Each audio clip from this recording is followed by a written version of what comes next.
আপনার স্ত্রী আপনাকে কষ্ট দিবেই, এটা মাথার মধ্যে সেট করে রাখেন। এমন কোন স্বামী নাই যার স্ত্রী তাকে কম বেশি কষ্ট দেয় না।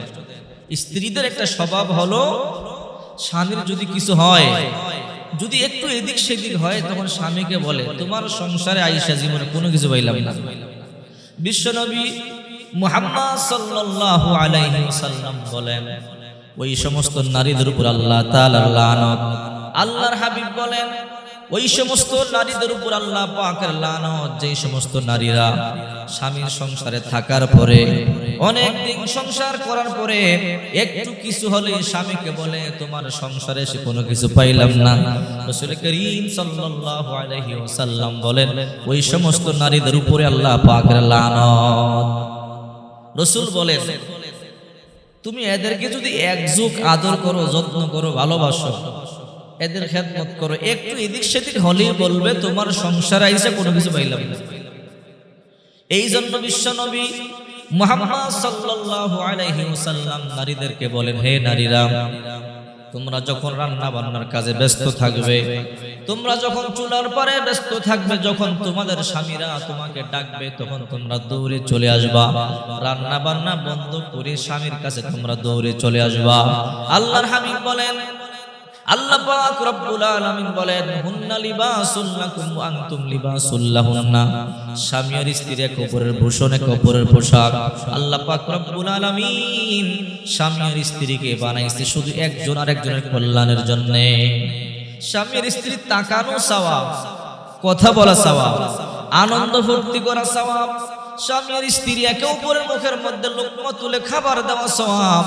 বিশ্বনবী মুহাম্মদ রাসূলুল্লাহ সাল্লাল্লাহু আলাইহি ওয়াসাল্লাম বলেন, শেষ রাত্রিতে কোন স্ত্রী যদি তার স্বামীকে তাহাজ্জুদের নামাজ পড়বার জন্য ডাকে, কিন্তু উঠতে চায় না, স্ত্রী তার স্বামীর মুখের মধ্যে একটু পানি ছিটা দেয়, আল্লাহর হাবিব বলেন এই দৃশ্য দেখে আল্লাহ তাআলা হাসতে থাকে। আবার আল্লাহর হাবিব বলেন, কোন স্বামী যদি তার স্ত্রীকে তাহাজ্জুদের নামাজ পড়বার জন্য উঠতে বলে, ডাকে, কিন্তু স্ত্রী উঠতে চায় না, স্বামী একটু পানি ছিটা দেয়, আল্লাহ পাক রব্বুল আলামিন এই দৃশ্য দেখে হাসতে থাকে। স্বামী আর স্ত্রীর ব্যাপারে আল্লাহ তাআলা অনেক আয়াত নাযিল করেছেন। আর এক আয়াতের মধ্যে বলেন, নিসাউকুম হারথুল লাকুম ফাতু হারসাকুম আন্না শি'তুম ওয়া কদ্দিমু লিআনফুসিকুম। তোমাদের স্ত্রীরা তোমাদের জন্য শস্য ক্ষেত। আল্লাহ পাক রব্বুল আলামিন স্বামী আর স্ত্রীকে বানাইছে কবরে কল্যাণের জন্য, ভালোবাসার জন্য, মহব্বতের জন্য। মা আয়েশা বলে, হে দুনিয়াবাসী, আমাদের ঘরে টাকার অভাব থাকতে পারে ঠিকই, পয়সার অভাব থাকতে পারে ঠিকই, আল্লাহর কসম করে বলি আমাদের ঘরে ভালোবাসার কমতি নাই, ভালোবাসার কমতি নাই। আল্লাহর হাবিব স্ত্রীদের সাথে কেমন ব্যবহার করতেন কিতাবের মধ্যে পাওয়া যায়। আল্লাহর হাবিব একা একা খাবার খেতেন না, স্ত্রীদেরকে নিয়ে খাবার খেতেন। রাসূল যা খেতেন বিবিদেরকে তা খাওয়াইতেন। আর আমাদের ঘরের মধ্যে, আমাদের সমাজে বর্তমান অবস্থা, স্বামী ভালো খাবারটা খায়, স্ত্রীকে ভালো খাবারটা দেয় না। স্বামী আগে আগে খেয়ে নেয়, পরে খাবার আসে না নাই সে খবরও পর্যন্ত নেয় না।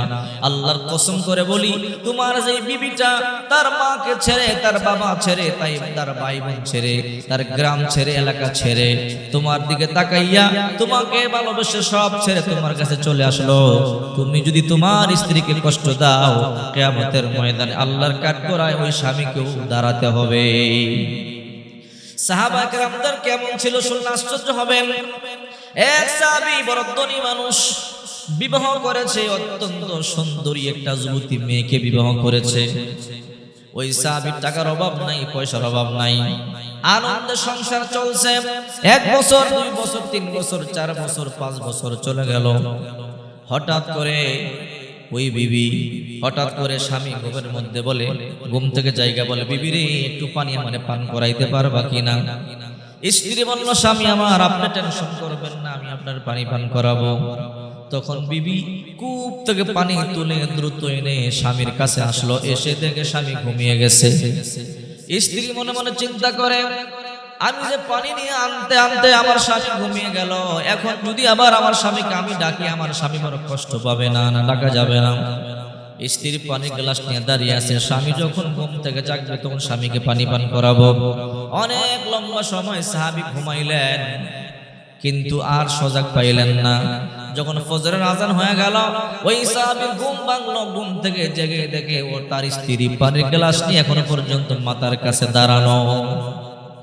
সাহাবী আশ্চর্য হয়ে গেছে, বিবি সে মধ্যরাত্রে পানি চাইলাম, পানি আনতে বাহিরে গেলাম, আমি ঘুমিয়ে গেলাম, তুমি এখনো পানির গ্লাস নিয়ে দাঁড়িয়ে আছো, তার মানে তুমি কি সারা রাত ঘুমাও নাই? স্ত্রী বলে, স্বামী না, আপনাকে আমি বড় ভালোবাসি, মহাব্বত করি, আমি সময় মতো আপনাকে পানি দিতে পারি না, এটা আমার অপরাধ হয়ে গেল। এসে দেখি আপনি ঘুমিয়ে গেলেন, তাই পানির গ্লাস হাতের মধ্যে নিয়ে দাঁড়িয়ে আছি, যখন আপনার ঘুম ভাঙবে তখন আপনাকে আমি পানি দেব। স্বামী, আমার ভুল হয়ে গেছে, অন্যায় হয়ে গেছে, আপনাকে পানি দিতে পারিনি, আপনি আমাকে মাফ করে দেন। সাহাবী আশ্চর্য হয়ে গেল, এমন বিবি তো দুনিয়ায় আর কারো পাওয়া যাবে না। আমার বিবি আমার কত ভালোবাসে, কত মহাব্বত করে, গ্লাস নিয়ে সারা রাত দাঁড়ায় আছে, এরপরে আবার আমার কাছে ক্ষমা চায়। সাহাবী আশ্চর্য হয়ে বলে, বিবি তোমার এমনিতে আমি বড় মহাব্বত করি, বড় ভালোবাসি, আর আজকের কারণে আরো মহাব্বতটা বেড়ে গেল। রে বিবি, তোমাকে একটা কথা বলতে চাই। বলে, কি কথা? আজকের দিনে আমি তোমার উপরে বড় সন্তুষ্ট, বড় খুশি, আজকে তুমি যা চাইবা তোমাকে আমি তাই দিয়ে দিব। আজকের দিনে তুমি আমার কাছে যা চাইবা তোমাকে তাই দিব। বিবি আশ্চর্য হয়ে বলে, স্বামী কি বলেন? বলে, হ্যাঁ, যা চাইবেন তাই দিব। বলে, হ্যাঁ। ও স্বামী আমার, আপনি মুসলমান, মিথ্যা কথা বলতে পারেন না, মুসলমানরা কোনোদিন মিথ্যা কথা বলে না। বলে, হ্যাঁ, মুসলমান মিথ্যা বলতে পারে না, আপনি নবীর সাহাবী, আপনি মিথ্যাবাদী হইতে পারেন না। বলে, হ্যাঁ, আমি যা বললাম তাই, তুমি যা চাও তোমাকে তাই দেওয়া হবে। এইবার সাহাবীর বিবি স্বামীকে ডেকে বলে, স্বামী আমার, তাহলে আপনি আমাকে তালাক দিয়ে দেন। সাহাবী আশ্চর্য হয়ে গেল, বিবি রে, তোমার বড় মহাব্বত করি, বড় ভালোবাসি, এই খুশিতে তুমি আজকে যা চাইবা তোমাকে তাই দেব, তুমি তালাক চাও কেন? মজা করো নাকি? সাহাবীর বিবি কয়, না না, মজা করি না, আপনি আমার তালাক দিয়ে দেন। তালাক কেন চাও? বলে, সেই কথা আপনারে বলবো না, আপনি বললেন যা চাবো তাই দিবেন, তাহলে আমাকে তালাক দিয়ে দেন। বলে, কেন তালাক চাও? বলে, সেটা আমার ব্যাপার। সাহাবী চোখের পানি সারিয়ে দিয়ে বলে, বিবি গহনা চাও গহনা বানিয়ে দেব, শাড়ি চাও শাড়ি দিব, রে বিবি বাড়ি চাও বাড়ি দিব, যা চাও তাই দিব, কিন্তু তালাক চাইও না। সাহাবীর বিবি কয়, স্বামী আমার, আপনি বলেছেন আমি যা চাবো তাই দিবেন, আপনি মিথ্যাবাদী হইতে পারেন না। সাহাবী তো আশ্চর্য হয়ে গেল, খুশিতে আমি বললাম যা চাইবা তাই দিব, কিন্তু তার মানে তোমাকে তালাক দিব। সাহাবীর বিবি কয়, এত কিছু বুঝি না, আপনি বলেছেন যা চাবো তাই দিবেন, আপনি মিথ্যা কথা বলতে পারেন না, আপনি আমাকে তালাক দিয়ে দেন। সাহাবী চোখের পানি গুলো সারিয়ে কান্না করে বলে, বিবি রে, তোমার আমি খাদ্যের কষ্ট দিয়েছি বলে না, বস্ত্রের কষ্ট দিয়েছি বলে না, বাসস্থানের কষ্ট দিয়েছি না, শারীরিক কষ্ট দিয়েছি না, স্বামী হিসাবে আমি কি অযোগ্য? বলে না, অযোগ্য নয়। তাহলে কেন তুমি তালাক চাও? বলে, সেটা আমার ব্যাপার। স্বামী গো, এই মদিনার মধ্যে আপনার মতো সাহাবী স্বামী পাওয়া ভাগ্যের ব্যাপার। আপনার টাকার অভাব নাই, পয়সার অভাব নাই, আপনার যৌবনের অভাব নাই, আপনার সৌন্দর্যের অভাব নাই, কোনো কিছুর অভাব নাই, কিন্তু আমি তালাক চাই, আমার ব্যাপার। সাহাবী বলে, বিবি রে, কেন তালাক চাও? বলে, আপনাকে বলবো না। সাহাবী চিন্তা করলো কি করা যায়। এবার বিবিরে বলে, বিবি রে, চলো আমরা বিশ্বনবী মুহাম্মদ সাল্লাল্লাহু আলাইহি সাল্লামের কাছে যাই। এখন আল্লাহর হাবিব দুনিয়াতে আছেন, আল্লাহর হাবিবের দরবারে যাই, আল্লাহর হাবিবের আদালত থেকে রায়টা নিয়ে আসি। সাহাবীর বিবি এবার রাজি হয়েছে, কারণ আল্লাহর পয়গম্বর জীবনে বেইনসাফি করতে পারে না, আল্লাহর পয়গম্বর মিথ্যা কথা বলতে পারে না। এই জন্য বিবি বলল, স্বামী যেহেতু আল্লাহর পয়গম্বরের কথা বললেন, অবশ্যই আল্লাহর পয়গম্বর একটা ন্যায় বিচার করবে, চলেন। দুইজনে রওনা দিল। আল্লাহর নবী রাহমাতুল লিল আলামিনের বাড়ি বড় দূরে, যেতে যেতে রাস্তা দিয়ে যেতে যেতে বিশাল বড় মরুভূমি পাড়ি দিতে হয়। চলতেছে চলতে চলতে যখন মরুভূমির মধ্যখানে চলে গেল, বিশাল বড় পাথরের সাথে হুসুটকে সাহাবীর পা ফেটে গেল, হাড় ভেঙে গেল, রক্তক্ষরণ শুরু হয়ে গেল। সাহাবী আর চলতে পারে না। বিবি তার কাপড় ছেড়ে সাহাবীর পা বাঁধিয়ে দিল, পা বেঁধে দিয়ে বলে, ও স্বামী আমার, চলেন, আর বিশ্বনবীর দরবারে যেতে হবে না, আমরা বাড়ি চলে যাই। সাহাবী কয়, না, যত কষ্ট হয় আমি আল্লাহর পয়গম্বরের বাড়িতে যাব, রায় নিয়ে আসবো, তোমাকে আমি তালাক দিতে পারবো না, তোমাকে তালাক দিলে আমি বাঁচবো না। সাহাবীর বিবি এইবার বলে, ও স্বামী আমার আর তালাক লাগবে না, উত্তর পেয়ে গেছি।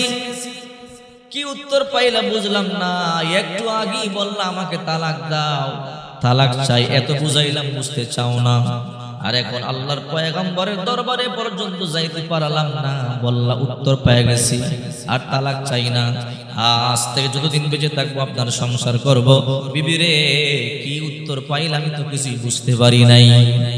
বিবি এবার ডেকে বলো, ও স্বামী আমার, আপনি বুঝতে পারেন নাই? বলে না।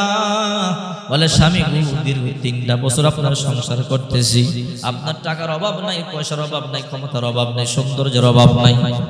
ও স্বামী আমার, আমি আল্লাহর হাবিব থেকে শুনেছি, আল্লাহর হাবিব বলেছেন আল্লাহ তাআলা যাকে বড় ভালোবাসেন তাকে বিপদ দেয়, মুসিবত দেয়। আল্লাহ নিজে বলেছেন, ওয়ালা নাবলুওয়ান্নাকুম বিশাইইন মিনাল খাউফি ওয়াল জু'i ওয়া নাকসিন মিনাল আমওয়ালি ওয়াল আনফুসি ওয়াস সামারাত ওয়া বাশশিরিস সাবিরিন। অবশ্যই আল্লাহ পাক রব্বুল আলামিন কিছুটা ভয়, ক্ষুধা, অভাব, অনটন, দারিদ্রতা, ফসলাদির বিনষ্টের মাধ্যমে, অসুস্থতার মাধ্যমে, বিভিন্ন মুসিবতের মাধ্যমে আল্লাহ তাআলা তোমাদেরকে পরীক্ষা করবে। যারা ধৈর্য ধারণ করবে আল্লাহ তাআলা তাদের সাথে আছেন, তাদের জন্য সুসংবাদ। রে স্বামী আমার, 3 বছর হয়ে গেল আপনার সংসার করি, আপনার ঘরে কোনো বিপদ নাই, অভাব নাই, কোনো মুসিবত নাই, কোনো রোগ বালাই নাই। আমার মনে সন্দেহ, আল্লাহ তাআলা কি মনে হয় আপনারে ভালোবাসেন? যদি আল্লাহ ভালোবাসতো বিপদ দিত। আল্লাহ তাআলা আপনার ভালোবাসে না, বিপদ দেয় না। এই জন্য মনে মনে সিদ্ধান্ত নিলাম, যেহেতু আল্লাহ তাআলা আপনার ভালোবাসে না, আপনার সংসার করব না। প্রয়োজনে একটা গরিব খেটে খাওয়া মানুষের সংসার করব, ভিক্ষুকের সংসার করব, একটা কৃষকের সংসার করব, মজদুরের সংসার করব। একবেলা খাবো তো আরেকবেলা না খাইয়া ঘুমাবো। কিয়ামতের ময়দানে আল্লাহর কাঠগড়ায় দাঁড়াতে পারবো না। রে স্বামী আমার, দুনিয়াতে কষ্ট করব কিন্তু আখিরাতে জান্নাত চাই। যদি দুনিয়ার মধ্যে সব সুখ করে নি আল্লাহ তাআলা যদি জান্নাত থেকে বঞ্চিত করে, আমার মতো পোড়া কপাল আর কেউ নাই। এই জন্য সিদ্ধান্ত নিলাম, আপনি ধনী হতে পারেন, সুন্দর হতে পারেন, আপনার সংসার আমি করব না। আপনার কোনো বিপদ নাই। আজকে আল্লাহ তাআলা আপনার পায়ের হাড় ফাটাইয়া রক্তক্ষরণ করিয়া আল্লাহ আমারে বুঝাইছে, রে বান্দি, আমার বান্দারে আমি ভালোবাসি, আমার বান্দারে বিপদ দিলাম, তুই আমার বান্দারে সারিয়া যাইস না। স্বামী আশ্চর্য হয়ে গেল, কেমন বিবি ভাইলাম, ঘরে বিপদ আসে না, এই জন্য স্বামীরে তালাক দিতে চায়। আর আমাদের স্বামীরা যদি বিপদের মধ্যে পড়ে যায়, বিবিরা স্বামীকে রাখিয়া চলিয়া যায়। আপনি মাথার মধ্যে লিখে নেন, আপনার বিবি আপনারা কষ্ট দিবেই। আহারে, বর্তমানে বিবিরা স্বামীরা কত কষ্ট দেয়। রাসূল করিম সাল্লাল্লাহু আলাইহি ওয়াসাল্লাম বলেন, তোমরা তোমাদের বিবিদের সাথে ভালো ব্যবহার করবা, এদেরকে মারধর করবা না। সাবধান, এদেরকে বাম পাজরের বাঁকা হাড় দিয়ে বানানো হয়েছে। বাঁকা হাড় একদম সোজা করতে যাইও না, ভেঙে যাবে। আবার একেবারে ছেড়ে দিও না, তাহলে বাঁকা বাঁকাই থেকে যাবে। সাহাবায়ে কেরাম বলে, ইয়া রাসূলুল্লাহ, বাঁকা হাড় সোজা করতে যাব না, ভেঙে যাবে। আবার ছেড়েও দিব না, বাঁকা বাঁকাই থেকে যাবে, তাহলে কি করব? আল্লাহর হাবিব বলেন, ফাইজুহুন্না ফাইজুহুন্না, ওয়াজ করো, ওয়াজ করে করে সংসার করে নাও। যদি তোমরা বুঝাইয়া বুঝাইয়া সংসার করতে পারো, এই সংসারটাকে আল্লাহ তাআলা জান্নাতি সংসার হিসাবে কবুল করে নেবে। এই জন্য স্বামীর স্ত্রীর মধ্যে যত বেশি মুহাব্বত থাকবে, তত বেশি আল্লাহ তাআলার রহমত বর্ষিত হবে। স্বামীর স্ত্রীর মধ্যে যত বেশি মুহাব্বত হবে, ওই করে আল্লাহ তাআলা তত বেশি কল্যাণ দান করবে। স্বামীর স্ত্রীর মুহাব্বত যত বেশি হবে, ওই করে আল্লাহ তাআলা অর্থের মধ্যে তত বেশি বারাকা দান করবে। রাসূল বলেন, যখন কোন স্বামী আর স্ত্রী ঝগড়া করে, দুইজনে দুই পার্শ্বে ঘুমায়, মধ্যখানে ফাঁকা থাকে, ওই জায়গার মধ্যে শয়তান এসে আশ্রয় নেয়। শয়তান এসে শুয়ে পড়ে, আল্লাহর লানত বর্ষিত হতে থাকে। এই জন্য আল্লাহর হাবিব মুহাম্মদুর রাসূলুল্লাহ সাল্লাল্লাহু আলাইহি ওয়াসাল্লাম বলেন, 3 জায়গার মধ্যে ফাঁকা রাখবে না। 1 নাম্বার স্বামীর স্ত্রীর মধ্যখানে, 2 নাম্বার নামাজের কাতারে, 3 নাম্বার দ্বীনি মজলিসে। এই 3টা জায়গার মধ্যে শয়তান ফাঁকা খোঁজে। যখনই ফাঁকা দেখে ফেলে, ওই জায়গার মধ্যে শয়তান ঢুকে যায়। এই জন্য প্রিয় ভাইরা আমার, ও মা বোনেরা, কখনো স্বামীকে কষ্ট দিবেন না। পুরুষ ভাইদেরকে বলছি, কখনো স্ত্রীদেরকে কষ্ট দিবেন না। আর মা বোনদেরকে বলছি, আপনারা স্বামীকে কষ্ট দিবেন না।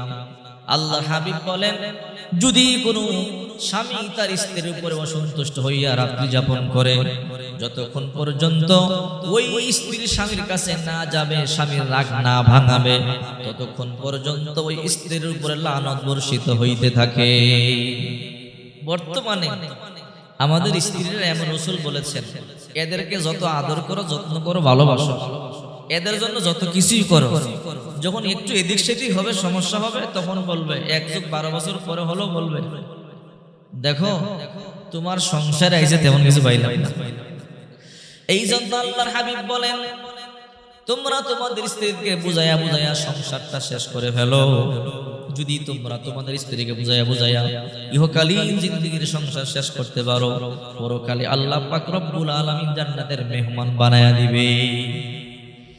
স্বামী আর স্ত্রী মাঝে মাঝে ঘুরতে যাবেন, স্বামী আর স্ত্রী মাঝে মাঝে শপিং এ যাবেন।